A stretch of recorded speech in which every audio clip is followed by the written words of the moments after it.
Ya, halo teman-teman, ketemu lagi sama saya ya. Kali ini kita akan coba bandingkan apa sih perbedaan antara KPR subsidi dengan KPR non subsidi alias KPR komersial gitu ya. Jadi kan banyak yang nanya bedanya apa atau mungkin sudah tahu tapi pengen tahu lebih detailnya lagi, simak video selanjutnya. Ya, ini adalah contoh ya, perjanjian kredit ya. Saya nggak tahu punya siapa ya, saya dapat di Google, saya edit-edit aja nih. Jadi saya bandingkan, yang satu adalah perjanjian komersil ya, yang satu adalah perjanjian subsidi ya. Nanti akan kita bahas satu-satu ya, detailnya seperti apa, yang komersil seperti apa, yang subsidi seperti apa ya. Nah, ini kalau kita lihat, ini adalah salah satu contoh perjanjian kredit di subsidi ya. Nah, coba kita lihat di atas itu, sejahtera tapak pembelian rumah ya. Nah, itu bunganya teman-teman, fokus di suku bunga yang di atas 5%, fixed rate bunga tetap. Nah, jadi memang rumah subsidi ini yang paling jelas, paling pasti adalah bunganya itu fix. Jadi nggak akan berubah ya, terus 5%, terus cicilannya misalnya berapa nih? Angsuran per bulan 913.700. Berarti akan terus segitu tuh sampai lunas, nggak akan berubah. Itu bagusnya subsidi. Terus dendanya teman-teman lihat 1,50% per bulan. Terus bawahnya kalau mau pelunasan 1% dari sisa pokok kredit yang akan dilunasin ya.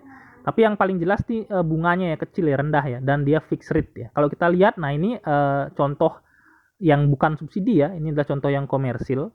Teman-teman lihat di suku bunga itu 8,99% ya. Bandingkan tadi 5% fixed rate tetap terus, ini 8,99% dalam kurung dengan memperhatikan ketentuan di pasal 5, ketentuan kredit ini. Jadi beda ya, dari suku bunganya udah kelihatan beda. Yang tadi lebih rendah ya, KPR subsidi, yang ini komersil bunganya lebih tinggi, dan ini tidak fixed rate, tidak ada tulisan fixed rate-nya. Tidak tetap terus gitu. Jadi ada kemungkinan suku bunga ini akan naik lagi gitu. Tidak seperti subsidi yang pasti akan sebegitu terus sampai lunas gitu. Nah, kalau kita lihat lagi di bawahnya itu ada penalti pelunasan dipercepat ya. Jadi ada 7%, ada 5%, ada 2% tuh. Jadi ketentuannya macam-macam.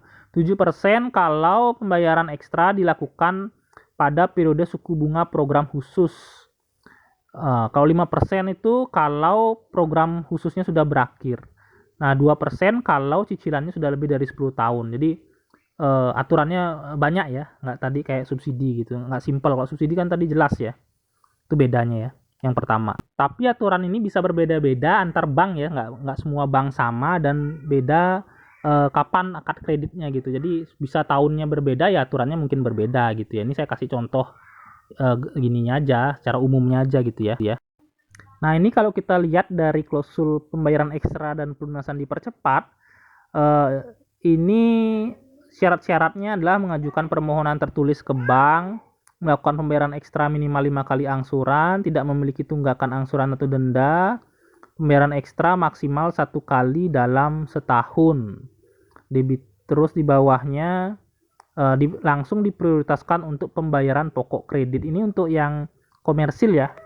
Ini untuk syarat-syarat pelunasan dipercepat untuk KPR yang non subsidi, yang komersil. Lalu apa bedanya dengan yang subsidi ya? Coba kita lihat ya. Nah, ini adalah untuk yang subsidi. Kurang lebih sama ya.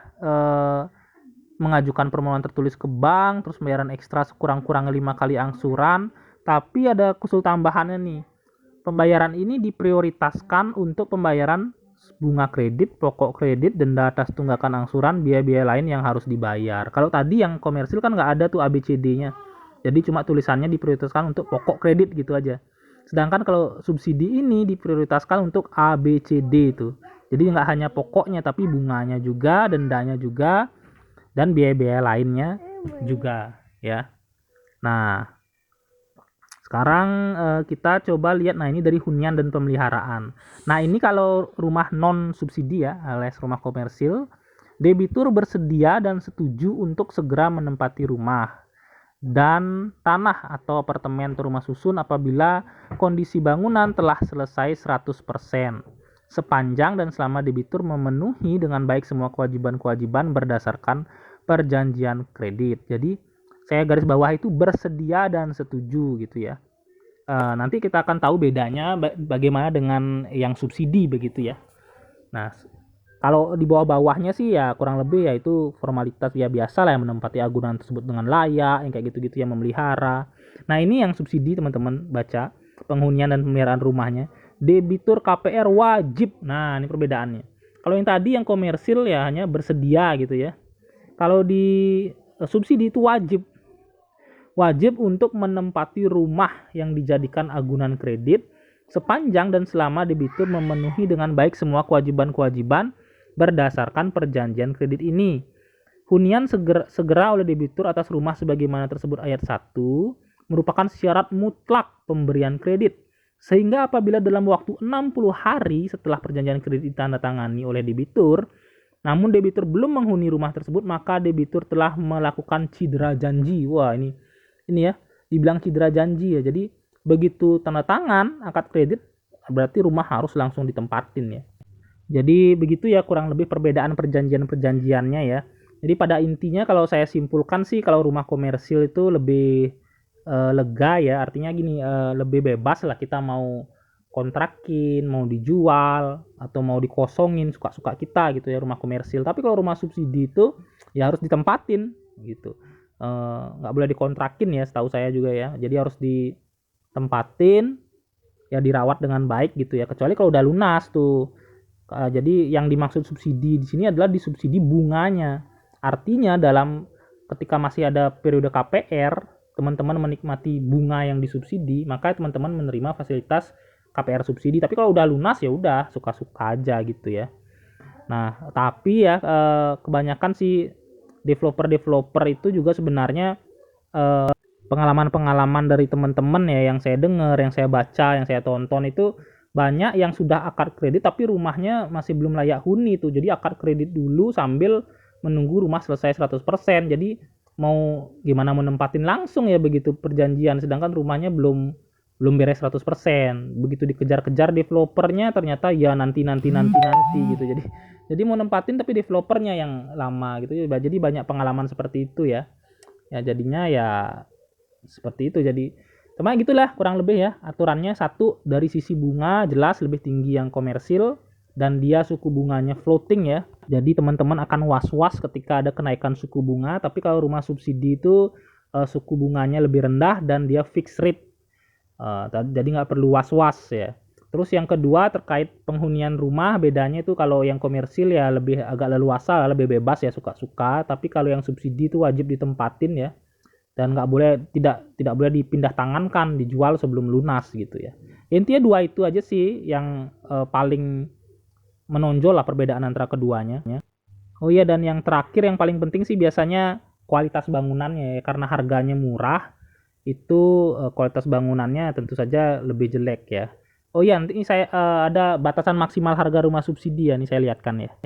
Nah ini ya teman-teman, jadi beda dengan rumah komersil yang bisa dijual suka-suka.